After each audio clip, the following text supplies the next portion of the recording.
Welcome to story time with Asma. بہروپیہ بھیڑیا۔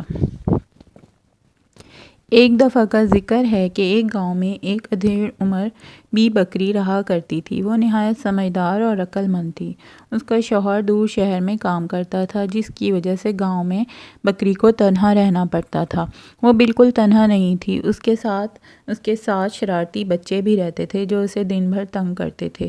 وہ ان کی تمام شرارتوں کے باوجود انہیں پسند کرتی تھی اور ان سے نہایت پیار بھی کرتی تھی۔ وہ ساتوں بچے تقریباً ایک ہی عمر کے تھے اور سب کا قد بھی برابر تھا۔ ویسے تو تمام بچے ایک جیسے سفید رنگ کے تھے، مگر ان میں ایک بچہ لیلی بھی تھا جو اپنے تمام بھائیوں سے بالکل مختلف اور نیلے رنگ کا تھا۔ وہ اپنی ماں کے نیلے بالوں سے مشابہ تھا۔ لیلی اپنے دوسرے بھائیوں کی نسبت کم شرارتی اور سمجھدار تھا۔ ایک دن بی بکری کو دوسرے گاؤں کسی کام سے جانا پڑا۔ اس نے اپنے تمام بچوں کو جمع کیا اور انہیں اپنی روانگی سے باخبر اور خبردار کیا کہ وہ اس کی غیر موجودگی میں کوئی شرارت نہ کریں، مل جل کر کھیلیں اور بغیر تسلی کے دروازہ بالکل نہ کھولیں۔ بچوں نے سنجیدگی سے اپنی ماں کی ہدایات سنی اور وعدہ کیا کہ وہ اس کی عدم موجودگی میں کوئی ایسا کام نہیں کریں گے جس کے باعث انہیں شرمندگی اٹھانا پڑے۔ بی بکری نے مکمل اطمینان کر کے اپنی ٹوکری اٹھائی اور نکل گئی۔ بچوں نے دور تک ماں کو جاتے ہوئے دیکھا۔ جب وہ ان کی نگاہوں سے اوجھل ہو گئی تو سب نے جوشیلا نعرہ لگایا اور اپنی اپنی شرارتوں میں لگ گئے۔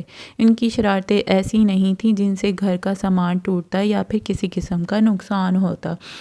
وہ آنکھ میں چولی جیسے کھیل کھیلا کرتے تھے۔ بی بکری جب جنگل کی راہ پہنچی تو اسے ایک ہمسائے ملی جو کسی کام سے فارغ ہو کر واپس گھر کی طرف لوٹ رہی تھی۔ اس نے بی بکری کو دیکھا تو رک گئی اور خیریت طلب کی۔ بی بکری نے اس کے دریافت کرنے سے پہلے ہی اسے بتا دیا کہ وہ ساتھ والے گاؤں جا رہی ہے، جہاں سے وہ اپنے گھر کے لیے ضروری سامان خریدنا چاہتی ہے۔ ہمسائے نے اس بات میں سر ہلا دیا۔ بی بکری نے اسے یہ بتایا کہ گھر میں اس کے ساتوں بچے تنہا ہیں اور شرارتیں کر رہے ہوں گے۔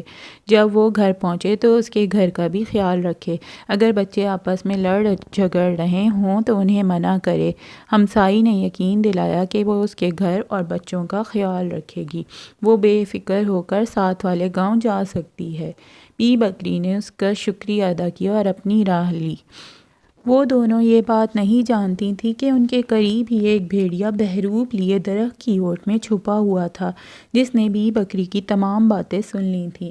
بھیڑیے کو جب یہ معلوم ہوا کہ بی بکری کے گھر میں 7 ننھے منھے بچے ہیں اور گھر میں کوئی اور بڑا موجود نہیں ہے تو اس کے منہ میں پانی بھر آیا۔ اس نے فوراً فیصلہ کیا کہ آج کا دن وہ بی بکری کے گھر ہی گزارے گا۔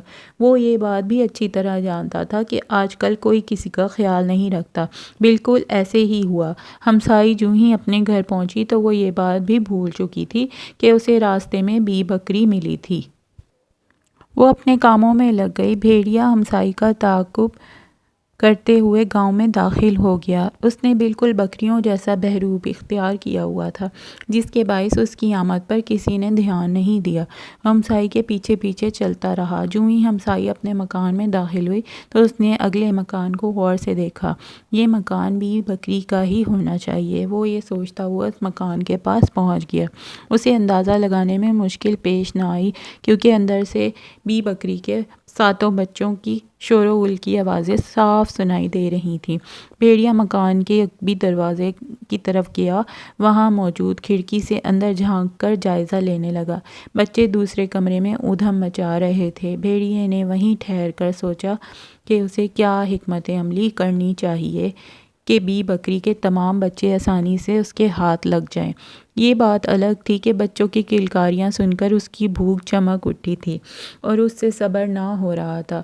وہ اپنی بے صبری پر قابو نہ رکھ پایا اور بغیر کسی منصوبے کے دروازے کی طرف چل پڑا۔ اس نے اپنا بہروپی لباس اور ٹوکری مکان کے پہلو میں اتار دی تھی۔ اس نے دروازے پر پہنچ کر آہستگی سے دستک دی۔ بچے جو اندر ادھم مچا رہے تھے دروازے پر دستک سے چونک پڑے۔ وہ دروازے کے پاس پہنچے اور آپس میں کھسر پھسر کرنے لگے۔ بالآخر لیلی نے حوصلہ کر کے پوچھا کہ کون ہے؟ بھیڑیے نے چالاکی سے ہمسائے کی آواز بناتے ہوئے کہا کہ وہ ان کی ہمسائیہ اور ان کی ماں کے کہنے پر پتہ کرنے کے لیے آئی ہے۔ دروازہ کھولو تاکہ میں اندر آ کر دیکھوں کہ تم لوگوں نے گھر کی کیا درگت بنا دی ہے۔ یہ سن کر بچوں نے کانا پھوسی کی اور کہا کہ ہمسائی، تمہارے گلے کو کیا ہوا ہے؟ آج تمہاری آواز کچھ اچھی نہیں سنائی دے رہی ہے، ایسا لگتا ہے سانس پھولی ہوئی ہے۔ بھیڑیا یہ سن کر دنگ رہ گیا کہ اس کی بے صبری کے باعث اس کی معمولی سی آواز کانپ رہی تھی۔ بچوں نے اسے فوراً بھانپ لیا۔ بھیڑیے نے بات بنا کر کہا کہ ابھی کچھ ہی دیر پہلے تمہاری ماں مجھے جنگل میں ملی تھی۔ اس نے مجھے تاکید کی تھی جلدی جلدی گھر پہنچوں۔ میں تیز تیز قدم اٹھا کر آئی ہوں، اسی لیے سانس پھولا ہوا ہے۔ تم لوگ دروازہ کھولو تاکہ میں اندر آؤں اور پانی کا گلاس پی کر سکون لے سکوں۔ بچوں نے یہ سن کر کہا کہ ہمسائی، تم ایسا کرو، اپنے گھر جاؤ اور وہیں سے پانی پی لو۔ ہمیں ماں نے سختی سے منع کیا ہے کہ ہم دروازہ بالکل نہ کھولیں گے۔ بچوں نے دروازہ نہ کھولا تو بھیڑیا سوچ میں پڑ گیا کہ اب کیا کیا جائے، کیونکہ دروازہ کھلے بغیر وہ اندر جا نہیں سکتا تھا۔ اگر اس نے دروازہ توڑنے کی کوشش کی تو شور سے لوگ جمع ہو جائیں گے اور پھر یقیناً اس کی خیریت نہیں ہوگی۔ بھیڑیا نے یہ قیاس کیا کہ اس کی آواز بالکل ہمسائی جیسی نہیں بن پائی جس پر بچے کھٹک گئے ہیں، لہٰذا وہاں سے ایک قریبی اسٹور میں پہنچا اور وہاں سے اس نے ایک پیزا خریدا۔ وہ پیزا کھا کر اپنی آواز کی خرابی کو درست کرنے لگا۔ کچھ دیر بعد دوبارہ بی بکری کے مکان کے دروازے کے پاس آیا۔ اس نے دروازے پر دستک دی۔ بچوں نے اندر سے پوچھا کہ کون ہے؟ بھیڑیے نے ہمسائی کی آواز بنا کر دروازہ کھولنے کے لیے کہا۔ اس بار اس کی آواز کافی بھلی تھی۔ بچے آواز سن کر واقعی دھوکہ کھا گئے کہ یہ ان کی ہمسائی ہی ہے۔ للی، جو سمجھدار بھی تھا، اس نے دروازہ کھولنے سے بھائیوں کو منع کیا اور کہا کہ ہمیں دروازہ کھولنے سے پہلے پوری طرح تسلی کر لینا چاہیے۔ بھائیوں نے اس کی بات سن کر اتفاق کیا۔ للی نے کہا کہ وہ اپنا ہاتھ کھڑکی تک اٹھائے تاکہ وہ تسلی کر لیں کہ واقعی تم بھی ہمسائی ہی ہو۔ بھیڑیے نے بغیر سوچے سمجھے اپنا بازو کھڑکی میں اٹھا دیا۔ للی نے جب ہاتھ دیکھا تو چیخ کر بولا، تم یقیناً ہمسائی نہیں ہو، کیونکہ تمہارا ہاتھ سفید کے بجائے سیاہ رنگ کا ہے اور ہم دروازہ بالکل نہیں کھولیں گے۔ بھیڑیا یہ سن کر سٹپٹا گیا۔ وہ واپس مڑا اور دوبارہ اسٹور پر پہنچا۔ اس نے وہاں بغور جائزہ لیا کہ اب کیا کیا جائے۔ اچانک اس کی نظر آٹے کے تھیلے پر پڑی تو اس کی آنکھیں چمک گئیں۔ وہ جلدی سے تھیلے کے پاس پہنچا اور دھڑا دھڑ اس میں ہاتھ مارنے لگا۔ دکاندار یہ دیکھ رہا تھا۔ اس نے چیخ کر بھیڑیے کو ایسا کرنے سے منع کیا۔ بھیڑیے کا کام بن چکا تھا۔ وہ مسکرا کر اسٹور سے باہر نکلا اور اطمینان سے چلتا ہوا ایک بار پھر بکری کے دروازے پر پہنچ گیا۔ اس نے دستک دی اور دوبارہ بھی ہمسائی کی آواز میں دروازہ کھولنے کا کہا۔ بچوں نے پہلے کی طرح اسے ہاتھ دکھانے کی فرمائش کی۔ چونکہ بھیڑیے کے ہاتھ آٹے سے لتھڑے ہوئے تھے، اس لیے بچے دھوکہ کھا گئے کہ یہ واقعی ہمسائی ہے۔ للی نے اپنے بھائیوں کو سمجھانے کی کوشش کی کہ یہ کوئی نوسر باز لگتا ہے جو بار بار بحروب بدل بدل کر آ رہا ہے، ہمیں دروازہ نہیں کھولنا چاہیے، مگر اس کے بھائیوں نے اس کی بات پر دھیان نہیں دیا اور دروازہ کھول دیا۔ للی کی نگاہ جوں ہی بھیڑیے پر پڑی تو وہ جست لگا کر بھاگ نکلا، جبکہ دوسرے بھائی ویسی پھرتی نہ دکھا سکے۔ بھیڑیے کو دیکھتے ہی ان کی سٹی گم ہو گئی۔ بھیڑیے نے اپنے سامنے ننھے منھے بچے دیکھے تو وہ خوشی سے پھولے نہ سمایا۔ بچوں نے بھاگ کر چھپنے کی کوشش کی، کوئی خالی ڈرم میں گھس گیا تو کوئی تجوری میں، کسی نے پلنگ کے نیچے چھپنا پسند کیا تو کوئی کھانے کی میز کے نیچے گھس گیا، کوئی پانی کے مٹکے کی آڑ میں چھپ گیا تو کوئی جھاڑو کے پیچھے۔ بھیڑیا اطمینان سے اندر داخل ہوا اور اس نے سب سے پہلے دروازہ بند کیا۔ اس کے بعد وہ ایک ایک کر کے تمام بچوں کو ہڑپ کرتا چلا گیا۔ بچوں کو تلاش کرنا اس کے لیے مشکل ثابت نہیں ہوا۔ جب وہ 6 بچوں کو کھا چکا تو اس کا پیٹ بے حد پھول چکا تھا۔ اسے یہ یاد نہیں آ رہا تھا کہ اس نے 6 بچے کھائے ہیں یا 7۔ اس نے تمام گھر کے کونوں خدروں میں دیکھا کہ کوئی باقی تو نہیں بچا۔ جب اسے یقین ہو گیا کہ وہ واقعی 7 بچوں کو ہڑپ کر چکا ہے تو اس نے دروازہ کھولا اور جنگل کی راہ لی۔ وہ دل میں ہنس رہا تھا کہ جب بی بکری واپس لوٹے گی تو اسے پتہ بھی نہیں چلے گا کہ اس کے 7 ننھے منھے بچے کہاں گئے۔ بھیڑیے کے جانے کے بعد چھپا ہوا لیلی بیلکونی سے نیچے اترا۔ اس نے سب بھائیوں کو بھیڑیے کے منہ میں جاتے ہوئے دیکھا تھا۔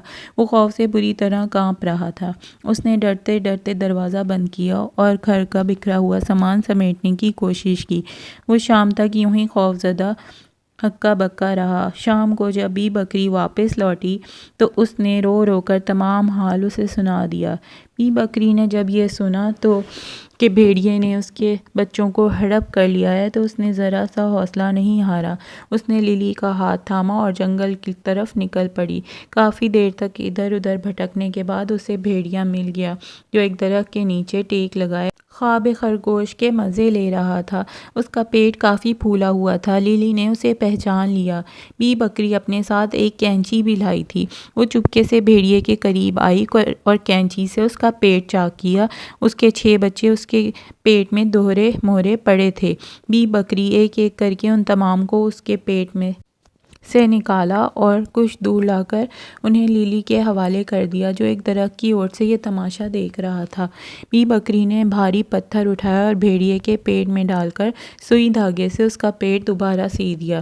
بھیڑیا اس قدر بے خبر سو رہا تھا کہ اسے ذرا بھی بھنک نہ پڑی۔ اس کے ساتھ کیا ماجرا ہو چکا ہے۔ بی بکری نے اپنے بے ہوش بچوں کو پانی کے چھینٹوں سے جگایا۔ بچے اپنی ماں کو دیکھ کر بہت خوش ہوئے۔ اسی دوران بھیڑیے کو پیٹ میں درد کا احساس ہوا تو اس کی آنکھ کھل گئی۔ بھیڑیے نے سوچا کہ شاید وہ زیادہ کھا چکا ہے اسی لیے پیٹ میں درد ہو رہا ہے۔ وہ گرتے پڑتے ندی کے قریب پہنچا۔ وہ جوں ہی پانی پینے کے لیے نیچے جھکا تو وہ اپنے آپ کو سنبھال نہ سکا اور پھر ندی کے پانی میں جا گرا۔ وہ پوری کوشش کے باوجود بھی باہر نہیں نکل پا رہا تھا اور ندی کی تہہ میں ہمیشہ کے لیے ڈوب گیا۔ اس کے بعد وہ سب ہنسی خوشی اپنے گھر چلے آئے۔ انہوں نے اب اپنی ماں سے پکا وعدہ کیا تھا کہ وہ دوبارہ ایسا دھوکہ بالکل نہیں کھائیں گے۔ ایک بار کے آزمائے ہوئے کو دوبارہ آزمانا بے وقوفی ہوتی ہے۔ اگر آپ کو اسٹوری پسند آئی ہے تو please like, share and subscribe my channel. Thank you.